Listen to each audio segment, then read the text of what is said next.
There must be war. God wills it!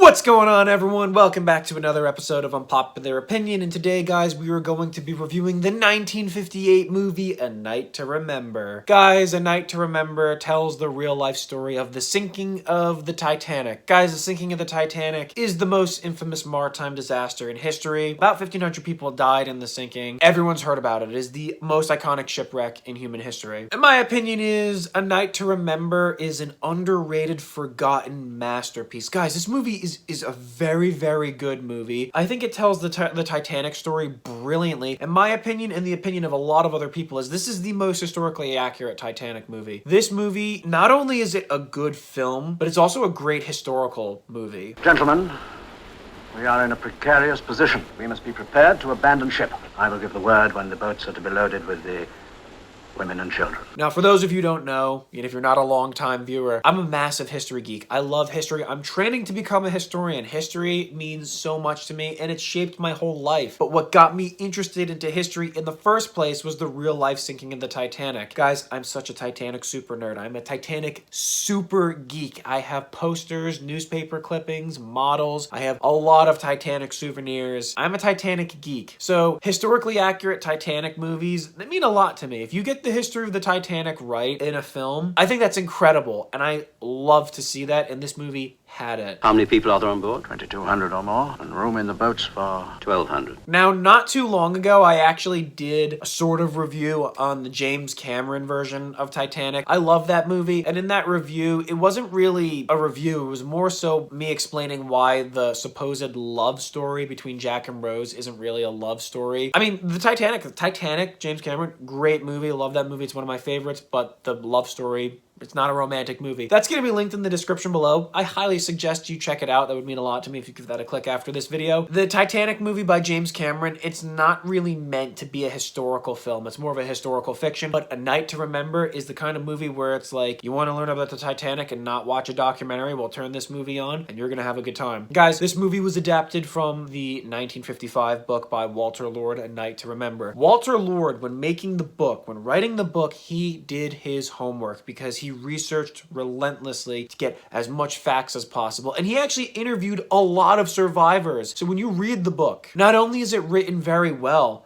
but it is a very detailed description of what happened. It reads not like a boring history textbook, almost like you're there. And they were able to transition that from page to screen very well. I mean, a lot of the words and the dialogue or the quotes from A Night to Remember seamlessly make it into the movie. And again, the movie does a very good job in telling the history. Minimal fiction, minimal inaccuracies, and it's not really interested in telling a fictionalized version of it. It's just, this is what happened. Here are the real historical figures based off of eyewitness testimony and the facts and the evidence. This is what they did and this is how it happened. So before I get into the historical accuracy of the movie, I do want to discuss a few other things. First of all, guys, the special effects in this movie surprisingly hold up very well. This was made in the 1950s. It is a black and white movie. Black and white movies tend to turn off a lot of viewers, especially in my generation. It's an unfortunate thing, but if you're willing to overlook the fact that it's in black and white, you will be very impressed that the special effects still look pretty good. First of all, the models and the miniatures they use for the Titanic look spot on. That looks spot on to what the Titanic looked like. Even the iceberg, the special effect they built for the iceberg, there is a super iconic picture of the iceberg that sunk the Titanic, or the alleged iceberg that sunk the Titanic. There was a ship that passed by an iceberg with red paint on it and they snapped a picture of it. It looks exactly like that photograph. So the small details, the devil was in the detail when they came to making these sets, making these miniatures. It just looks really good in my opinion.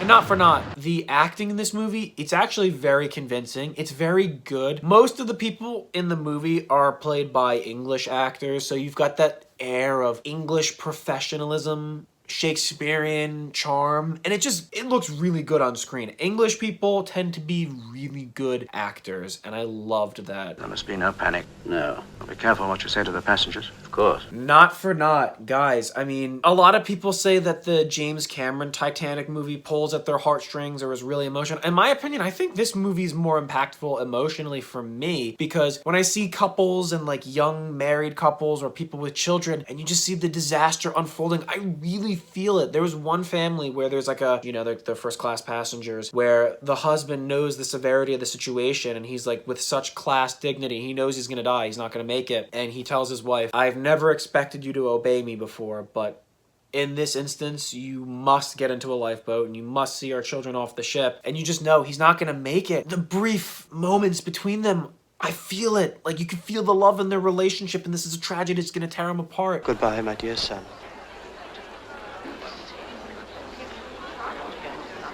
Come on, son. Or you see all these young married couples where the women are like, I'm not gonna leave my husband, I can't.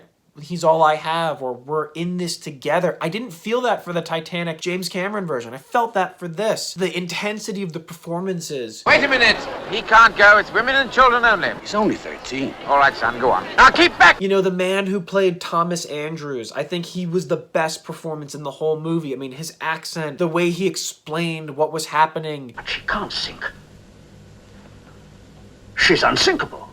She can't float. That's definitely my favorite scene in the movie. After the Titanic hit the iceberg and Captain Smith says the ship has been damaged and I want to know how badly. So he gets the architect, the builder of the Titanic, to assess the damage, and he gives his size up where he says, these are the diagrams of the ship, this is what's wrong. He perfectly explains in a very calm, very stoic manner that the audience can understand and Captain Smith can understand. We have a serious problem. The ship is going to sink. The amount of damage it's sustained, the Titanic's doomed. Yes, but These watertight bulkheads here only go as high as E deck. I just love that scene where he's explaining how the first 5 watertight compartments have damage to them and are flooding, and the way he's like, it's a mathematical certainty. With that amount of underwater damage, she can't stay afloat. It's a mathematical certainty.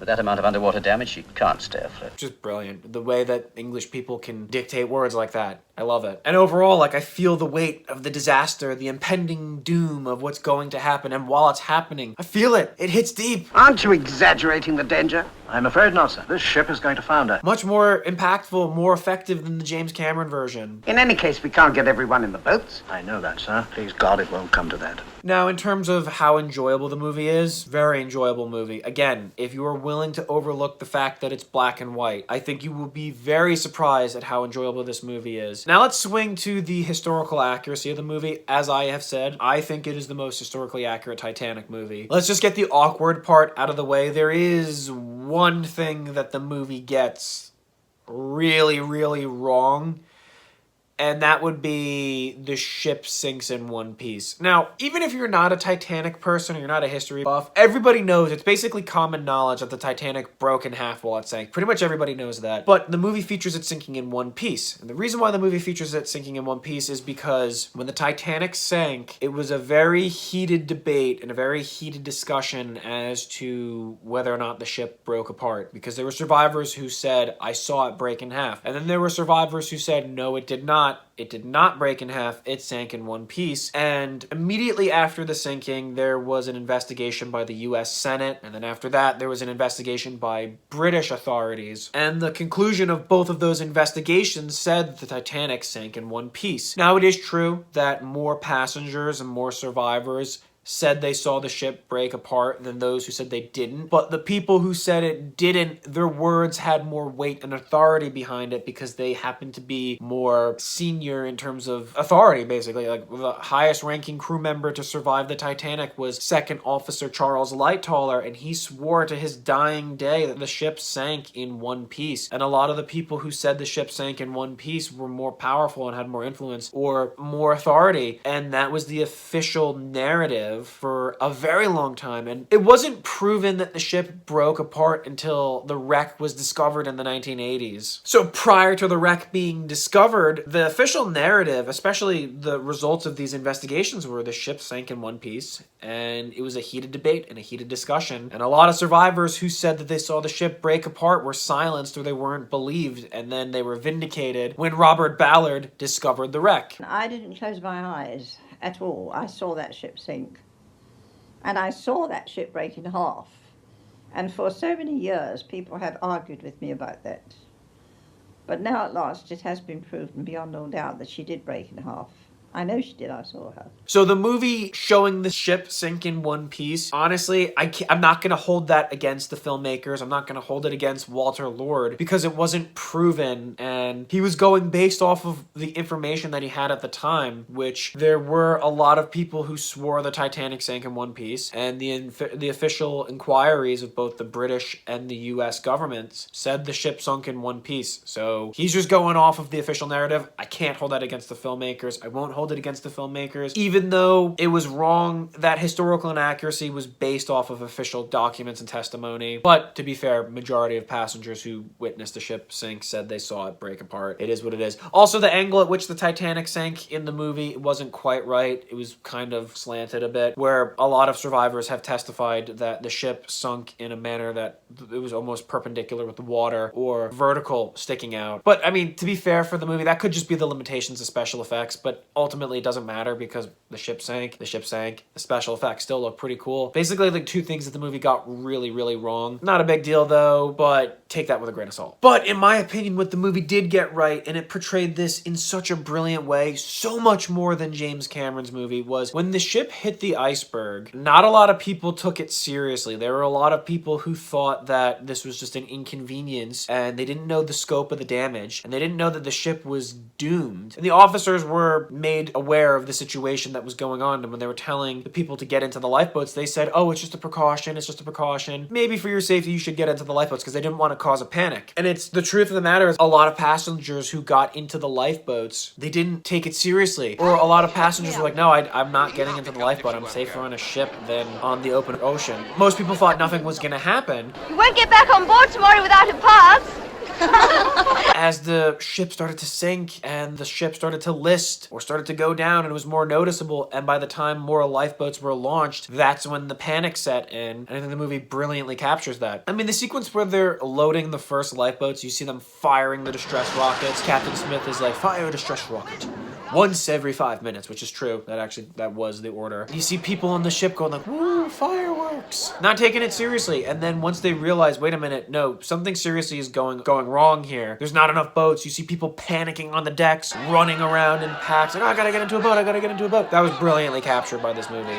Brilliantly captured. And another thing that I love is the fact that a lot of the super iconic Titanic figures make it into the movie in a very awesome way. So I recently did a short on this on my shorts page of the Chief Baker, Charles Jogan. His story of survival is beyond incredible. Basically, he survived by getting extremely drunk, gave up his spot on the lifeboat, and he survived in the water, the freezing water, for 2 hours, and he made a full recovery. He's in the movie. His story, awesome. It's in the movie. Thank you, sir.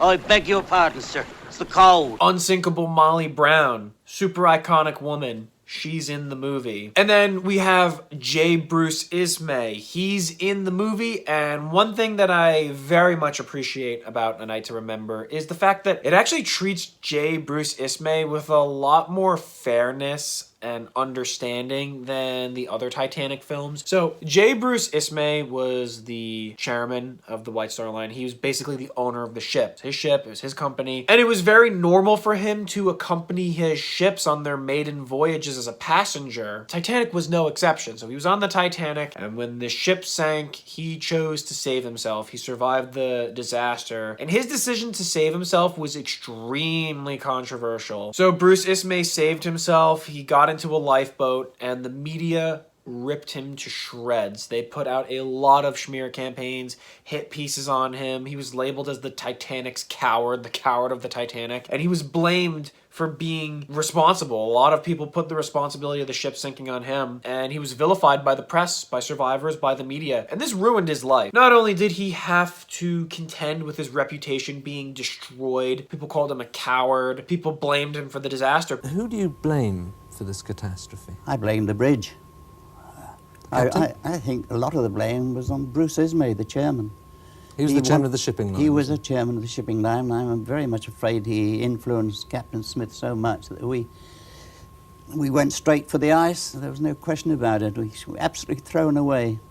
That ship was thrown away. But he had survivor's guilt. So imagine being shamed by your country, by your society for surviving a wreck, and then having to live with the fact that you survived and other people didn't. It ruined his life. So in the James Cameron movie, and it's like a popular narrative myth that Bruce Ismay, much like in the Titanic movie with James Cameron, Bruce Ismay is portrayed as like some aristocratic, pompous guy. Freud, who is he? Is he a passenger? Arrogant guy who puts unnecessary pressure on Captain Smith to break some sort of speed record and to get to New York early ahead of schedule. The prisoner's the size of Titanic. Now I want them to marvel at her speed. We must give them something new to print. He's like, oh, you've not let in the best boilers. Captain Smith's all like, I don't see the need. And he's like, yeah, but this is your last voyage. You wanna break a speed record. Let's do it. It was like this myth that he pressured Captain Smith into going quicker, which is absolutely not true. I mean, there is an eyewitness testimony conversation saying that a woman overheard Bruce Ismay say something to the effect of, oh, you haven't lit in the boilers, blah, blah, blah. That's merely like a observable fact. He's on the ship. He's observing what's going on, all the reports, and that does not mean that he was pressuring the captain, and that's just not true. He didn't pressure the captain to go quicker. He didn't want the Titanic to get to New York earlier than scheduled, and he wasn't responsible for the Titanic not having enough lifeboats. So the Titanic famously did not have enough lifeboats. That was because of the Board of Trade Regulation. I don't think the Board of Trade Regulation has visualized this situation. Do you? That wasn't him. He wasn't responsible for that, and people say it was his fault. And people say because he pressured Captain Smith to go faster, that's why the ship was going way too quick, and they weren't able to see the iceberg in time and crashed. What is it? Iceberg, sir. I put her hard to starboard and reversed the engines, but she was too close. All that's just nonsense, and this movie does not go for that trope. And I like that. Much like in real life, the movie shows Bruce Ismay being a active participant in saving people's lives. He helped the crew and he helped the officers in the evacuation. He assisted people into the lifeboats. There are people who actually publicly thanked Bruce Ismay for saving their lives, or, hey, you saved my life. Thank you, you put me into a lifeboat. In real life, I mean, this does make it into the movie. There was a incident where Bruce Ismay wanted to lower a lifeboat prematurely and 5th Officer Lowe yelled at him. That was given to Lightoller in the movie for dramatic effect because, like I said, some liberties and some fictionalized things were given just for creative licenses, which is not a big deal. We see in this movie that he's assisting in the evacuation, he's helping people. The only thing that I think they get a little bit wrong, which unfair, was how he actually ended up boarding a lifeboat. Ironically, I was just saying how James Cameron got it wrong, but they got this part right where Bruce Ismay gets into the lifeboat. That's what they got right, and A Night to Remember got this wrong. In A Night to Remember, basically what happens is Murdoch is guarding a lifeboat. There's a huge crowd, and he's like, there's no more room in this boat. There's no more room in this boat. Get away from this boat. Get away from this boat. And he disperses a crowd, and it's all loaded up, and as Murdoch's telling his crew to lower the boat, Bruce Ismay's like a sniveling coward, like cringing like Peter Pettigrew from Harry Potter 3, looking back and forth with hungry eyes as the boat's going down. And then he climbs into the boat. And then Murdoch tells the crew members to stop. And then he looks at him with like contempt and like the thought of like, you're a pitiful man, you're pathetic. And then Ismay's just kind of like cringing. That's a little unfair. Blow it away. Didn't really happen like that in real life. So James Cameron actually got this better. Basically what happened in real life was Bruce Ismay and Murdoch did not disperse a crowd right before the lifeboat was getting lowered. The protocol of evacuating the ship was women and children first. First Officer Murdoch, he interpreted that as women and children first, meaning if all the women and children in the area were loaded into the lifeboat and there was no other women and children and there was still space left on the boat, then he would allow men in. Second Officer Charles Lightoller, who was assisting the evacuation and loading lifeboats on the other side of the ship, he interpreted it as women and children only. Women and children only! So if there was women and children, they were all lowered into the boat, no more women in the area, and there was still space left, he wouldn't allow men into the boat. 10 ladies, that's all!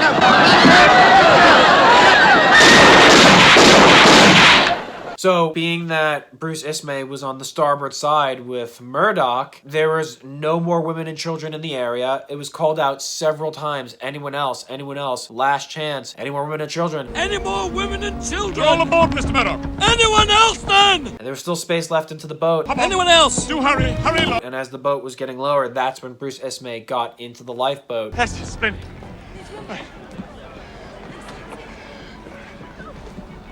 which Titanic, ironically, got that right. Prepare to lower!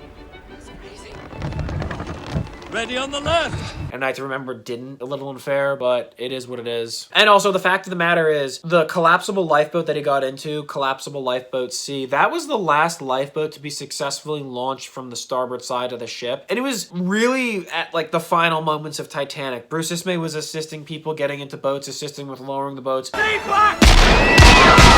Pretty much until the end, and it wasn't until the end of the sinking that he considered saving himself, but unfortunately for him saving himself was extremely controversial. But anyway, getting back to the movie, there's so much grace, charm. I really, really love the special effects. I really, really love the acting and the historical goodies that you can get from the movie. I mean, they even have the unsubstantiated sighting of Captain Smith in the water by Collapsible Lifeboat B. In real life, one of the collapsible lifeboats was swept off of the Titanic's deck because it was upturned and they didn't launch it in time. And there were a lot of survivors who climbed onto this capsized boat to stay out of the water. Some people swore that they saw Captain Smith swim up to it. And it's not a substantiated sighting, but in the movie it includes that. So if you're a Titanic geek and there's one scene where he's like, "Good luck, guys. God be with you," or "God bless you." He swims away and Lighthouse's like, "No, come back." Good luck. God bless you. Come back! That's the unsubstantiated sighting of Captain Smith. Overall, when I watched the movie, the performances were solid. The history, was it perfect? No, but it was still really good, and you can still learn a lot from the movie watching it. Again, I'm not like a romantic guy. I'm not into that lovey-dovey stuff, but when I had to watch in this movie husbands parting from their wives and kids, that really was sad to me. That really got to me. The women are crying in the lifeboat, "Where's my husband? Where's my husband? He's gone." Or the young couple where they were like, I'm not gonna leave you. You're not gonna leave me. Like, that was really impactful. It's a very impactful movie. So yeah, I could probably ramble on about a lot of other things that the movie got right, about how awesome the portrayal of Thomas Andrews was, how awesome the portrayal of Captain Smith was, or Harold Bride, or Molly, Unsinkable Molly Brown. In the movie, it's told through Second Officer Charles Lightollers' point of view, like he's the main character, he's the star. And that's pretty cool, because Charles Lightoller, pretty cool guy. I mean, I kind of have mixed feelings about him, but overall, the fact that the dude survived, his story of survival is super incredible. He was lowering lifeboats and saving people on the port side of the ship. And when the ship went down, he decided to abandon ship. He's like, there's no point in staying on the ship. Ship's doomed. I'm not going to prolong the inevitable. I'm jumping in the water. And by pure chance, he came across the failed launch of Lifeboat B, Collapsible Lifeboat B, crawled on it, and lived. That's such a cool story, and I love how this was in that. I mean, that wasn't in the James Cameron version. It was in this version, and Lightoller was the main character, so that made a lot of sense. That was brilliant. And the ending was sublime. Rubbish. You've room for about 20 more. Now hold your tongue and do as you're told. Great movie. Very underrated movie. Underrated, forgotten masterpiece. Guys, sincerely, I am so sorry for rambling on. I am so sorry for kind of just giving my 2 cents on the history of the Titanic. I couldn't help myself, but I love this movie. A Night to Remember is a forgotten masterpiece that I wish more people knew about. I wish more people saw it. I wish more people could experience the joy of this movie. It's a brilliant movie, and it tells a story in a very historical way. That's all I have for you guys. That is my opinion on A Night to Remember. Guys, what did you think of the movie? If you've seen it, do you want to see it? What's your opinion on the Titanic? Does it fascinate you? Does it fascinate me? Yes, it does. Also, like I said, check out my original Titanic is Not a Love Movie video. That will be linked in the description below. Remember to give this video a like, subscribe to my channel, follow me on Instagram, and I'll see you in the next Unpopular Opinion.